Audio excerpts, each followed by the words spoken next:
करते हैं आपका हमारे चैनल के अंदर। आज हम बात करेंगे औरंगाबाद ज़िले के बारे में। बिहार का औरंगाबाद ज़िला जो काफ़ी चर्चित है, इसके अंदर 6 विधानसभा क्षेत्र आते हैं। मगध डिवीज़न के अंदर ये आता है और इसका अपना एक अलग वैल्यू है। अगर हम बात करें तो औरंगाबाद विधानसभा क्षेत्र की, तो इसके ऊपर कई चीज़ों को लेकर जो है तो बहस की जा सकती है, या फिर यूँ भी कहा जाए कि इसके ऊपर कई चीज़ों को लेकर बातें की जा सकती है। पिछड़ा हो, दलित हो, आरक्षित हो, या फिर अन्य किसी भी समाज की बात करें, तो यहाँ पर आर्यान शंकर सिंह को जो है तो जनता ने काफ़ी भरपूर मात्रा में वोट दिया था पिछली विधानसभा चुनाव के दौरान। और अब के अगर लेखा जोखा देखा जाए तो यहाँ पर काफ़ी कुछ जनता ने दिया, लेकिन जनता को अगर बात करें तो औरंगाबाद की विधानसभा के ऊपर जो तो कांग्रेस के विधायक जी ने उस तरह से जो है तो जनता के लिए डेवलपमेंट और काफ़ी कुछ चीज़ों के से वो पीछे रह गए। मुस्लिम, पिछड़ा, दलित, आरक्षित और अन्य समाज के लोगों ने यहाँ पर उनको भरपूर सराहा और भरपूर वोटों से जो तो नवाजा, जिसके चलते वो ये विधानसभा जीतने में कामयाब हुए थे।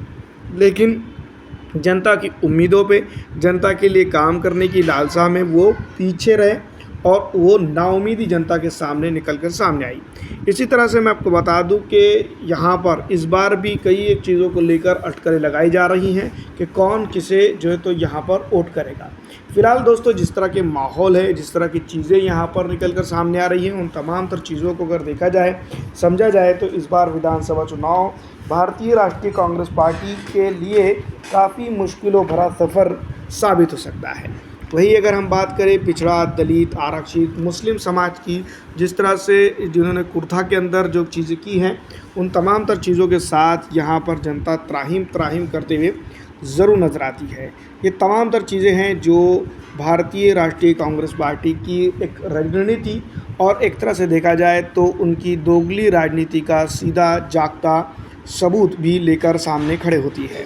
यहाँ पर अगर हम बात करेंगे कुर्था में, तो कांग्रेस जीती थी, लेकिन जिस तरह से मैं आपको जो हालात है उसके हालात से अवगत करा दूं, तो यहाँ पर इस बार जो है बड़ी मुश्किल साबित हो सकती है कांग्रेस के लिए बैकअप करने के लिए।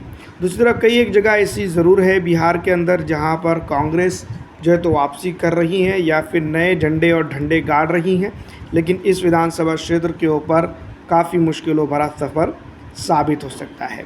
तो दोस्तों, जिस तरह के हालात हैं, उन तमाम तरह के हालातों को अगर देखा जाए तो कई चीज़ें निकलकर सामने इस विधानसभा क्षेत्र के ऊपर आती हैं। इसी ज़िमन में एक विधानसभा क्षेत्र आती है नबीनगर। नबीनगर की अगर हम बात करें तो यहाँ पर भी आरजेडी के प्रत्याशी विजय कुमार सिंह मुस्लिम, पिछड़ा, दलित, आरक्षित समाज के वोटों के बदौलत जो है तो बिहार की पार्लियामेंट के अंदर या फिर विधानसभा के अंदर जाने में कामयाब हुए थे। लेकिन जनता के लिए काम करने की अगर बात की जाए तो जनता वही जो है तो परेशान हाल नज़र आती है, जो मजबूर है पलायन के लिए, जो मजबूर है नौकरी के लिए, जो मजबूर है जो है तो उनकी बेसिक ज़रूरियात को भी पूरा नहीं होता हुआ देखते हुए। तो ये तमाम तर चीज़ें हैं इस विधानसभा क्षेत्र के ऊपर, जो किसी न किसी तरीके से जो है तो मौजूदा गवर्नमेंट हो या फिर जो है तो मौजूदा विधायक हो या फिर विपक्ष की बड़ी पार्टी हो, आरजेडी ही क्यों ना हो, उसके लिए अपनी जो है तो सौगात या दुखड़ा सुनाती है। लेकिन नबीनगर की जनता की हालत जो की तो ही नज़र आती है। मुस्लिमों, पिछड़ा, आरक्षित और दलित समाज इस बार आक्रोशित लगा नज़र आता है। अगर ये कहीं ना कहीं दूसरी तरफ चला जाता है तो सीधी तौर पर आरजेडी को बड़ा झटका पहुंच सकता है। दोस्तों, इसी इसमें एक विधानसभा आती है जिसको हम कह सकते हैं रफ़ीगंज विधानसभा क्षेत्र। रफ़ीगंज विधानसभा क्षेत्र की अगर बात करें तो मोहम्मद निहालुद्दीन जो है तो यहाँ पर काफ़ी अच्छी वोटों के मार्जिन के चलते चुनाव जीतने में कामयाब हुए थे। इंडिपेंडेंट उम्मीदवार को उन्होंने पूरी तरह से हराया था। लेकिन जिस तरह से मैं आपको बता दूं कि आरजेडी का पुराना रवैया है, जो वो डेवलपमेंट के मामलों को लेकर बातें तो करती हैं, लेकिन ज़मीनी तौर पर अगर देखा जाए तो कहीं ना कहीं उनके विधायकों को भी और उनके जो है तो बड़े नेताओं को भी चैलेंज करते हुए नज़र आती है। तो तमाम तर चीज़ें इस बार विधानसभा चुनाव के दौरान काफ़ी क्लियर हो सकती हैं। इस विधानसभा क्षेत्र के ऊपर अगर बात करें, रफ़ीगंज के ऊपर तो डेवलपमेंट काफ़ी अच्छा खासा दिखाई ज़रूर देता है, लेकिन कहीं न कहीं जिस तरह से वक़्फ़ बिल कानून को लेकर आरजेडी की प्रक्रिया रही है और आरजेडी का जो है तो सोच समझ रही है, उसके बाद जनता की काफ़ी नाराज़गी भी साथ में नज़र आ रही है। तो ये तमाम तर चीज़ें हैं, कहीं न कहीं विपक्ष को भी इस बार परेशान करेंगी और असदुद्दीन ओवैसी फैक्टर भी जो है तो कहीं न कहीं इस विधानसभा क्षेत्र के ऊपर हावी होता हुआ नज़र आएगा। तो तमाम तर चीज़ों के साथ इस बार विधानसभा चुनाव के अंदर कौन कितने पानी से जीतता है, ये सबसे बड़ा सवाल रहेगा। इसी ज़िम्न में मैं आपको बता दूं कि एक विधानसभा क्षेत्र आती है ओबरा। तकरीबन अगर बात करें ओबरा विधानसभा क्षेत्र की, तो यहाँ पर भी कुछ हालात ऐसे ही रहे हैं। ऋषि कुमार जो तो पिछली विधानसभा चुनाव के दौरान मुस्लिम पिछड़ा दलित आरक्षित समाज के वोटों पर चुनाव जीत कर आने में जो है तो यहाँ कामयाब ज़रूर हुए हैं, लेकिन जनता या फिर जो है तो मुस्लिम पिछड़ा दलित आरक्षित समाज के लिए हितों की अगर बात की जाए तो वो करने में वो नाकाम रहे हैं। ये तमाम तर चीज़ें हैं जो आने वाले विधानसभा चुनाव के अंदर ओबरा हो या फिर औरंगाबाद की विभिन्न विधानसभा क्षेत्र हो, वहाँ पर काफ़ी गहरा असर डाल सकते हैं, जिसके चलते जो है तो नुकसान आरजेडी हो, जनता दल यूनाइटेड के ज़रिए से किसी न किसी तरीके से होता हुआ भी नज़र आ रहा है।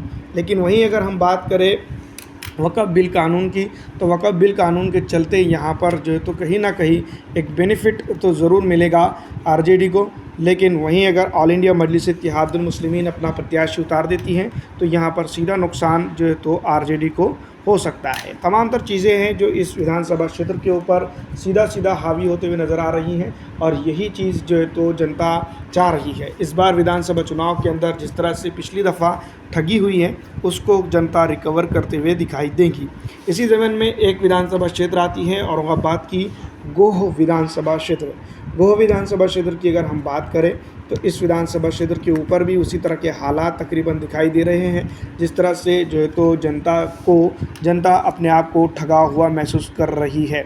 तो ये जो चीज़ है कहीं ना कहीं गोह विधानसभा क्षेत्र के ऊपर पूरी डेवलपमेंट की या फिर जो है तो यहाँ पर की जनता की जो जिम्मेदारी बनती थी वो आरजेडी के ऊपर बनती थी, लेकिन आरजेडी उस तरह से करने में नाकाम रही हैं। और अभी कांग्रेस के साथ जिस तरह के हालात बिहार के अंदर नज़र आ रहे हैं, उन तमाम तरह के हालात को लेकर अगर जायज़ा लिया जाए तो सीधी तौर पर ये बात हम ज़रूर कह सकते हैं कि इस बार विधानसभा चुनाव के दौरान कहीं ना कहीं आरजेडी फंसते हुए नज़र आ रही हैं और कुछ इलाकों के अंदर ज़रूर वो अच्छी पकड़ बनाए रखी हुई है। लेकिन गोह हो या औरंगाबाद ज़िले की कई विभिन्न विधानसभा क्षेत्र के ऊपर अगर ऑल इंडिया मजलिस इत्तेहादुल मुस्लिमीन अपने प्रत्याशी उतार देती है तो ये बहुत बड़ा चैलेंजिंग होगा। जो विधानसभा के अंदर जिस तरह के हालात हैं, उन तमाम तर चीज़ों को लेकर अगर बात करें तो भारतीय जनता पार्टी के लिए भी पॉजिटिव इमेज जाते हुआ दिखाई दे रहा है। और वहीं अगर हम बात करें दूसरे क्षेत्र के या दूसरे लोगों की, तो उनके लिए भी कहीं ना कहीं ये चीज़ें होते हुए नज़र आ रही है। फ़िलहाल विधानसभा चुनाव की अगर हम बात करें तो नीतीश कुमार हो या तमाम तरह अन्य पॉलिटिकल दल हो, एक दूसरे के साथ दलदल बनाते हुए नज़र आ रहे हैं। देखना ये होगा कि कौन कितने पानी से जीत पाता है।